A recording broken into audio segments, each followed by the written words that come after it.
ಮುಳಬಾಗಿಲು ತಾಲೂಕಿನ ಸಮತ ಸೈನಿಕ ದಳದ ಸಂಘಟನೆಯಿಂದ ಸರ್ಕಾರಿ ಮತ್ತು ದಲಿತರ ಜಮೀನಿನ ಕಬಳಿಕೆ ವಿರುದ್ಧ ಆಕ್ರೋಶ ವ್ಯಕ್ತಪಡಿಸಿ ದಲಿತ ಚಳವಳಿ ನಾಗೇಶ್ ಅವರ ನೇತೃತ್ವದಲ್ಲಿ ಅನಿರ್ದಿಷ್ಟಾವಧಿ ಧರಣಿ ಸತ್ಯಾಗ್ರಹವನ್ನು ಹಮ್ಮಿಕೊಳ್ಳಲಾಗಿದೆ.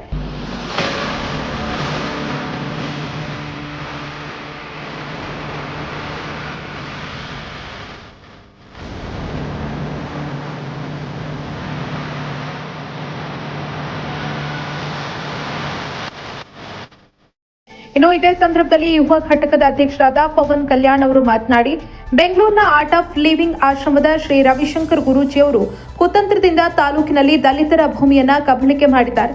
ಈ ಕೂಡಲೇ ಕಬಳಿಕೆ ಮಾಡಿರುವ ದಲಿತರ ಜಮೀನನ್ನ ವಾಪಸ್ ಪಡೆಯುವ ಕಾರ್ಯ ಆಗಬೇಕು, ಇಲ್ಲದೇ ಇದ್ರೆ ಒತ್ತುವರಿ ಜಮೀನು ತೆರವು ಆಗುವವರೆಗೂ ನಮ್ಮ ಸತ್ಯಾಗ್ರಹ ಸಾಗುತ್ತದೆ ಅಂತ ಎಚ್ಚರಿಸಿದರು.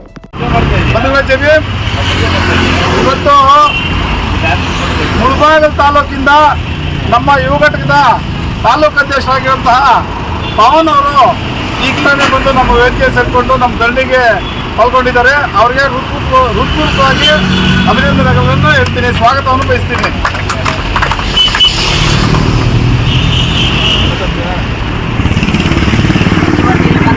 ವಿಷಯ ಏನಂದ್ರೆ, ಈ ರವಿಶಂಕರ್ ಗುರೂಜಿಯನ್ನವರು ಸುಮ್ಮನೆ ಈ ಗುರೂಜಿ ಅನ್ನೋ ಮುಸ್ಕಿನಲ್ಲಿ ಅನೇಕ ಸರ್ಕಾರ ಜಮೀನು, ದಲಿತರ ಜಮೀನನ್ನು ಒತ್ತುವರಿ ಮಾಡಿಕೊಂಡು ಬೇಜಾನ ಬೇಕಾಗಿರೋಂಥ ಫುಲ್ಲು ಕುತಂತ್ರದಿಂದ ಇವರು ಹಲವಾರು ವೇಸ್ಟೇಜ್ ಮಾಡ್ತಾ ಇದ್ದಾರೆ.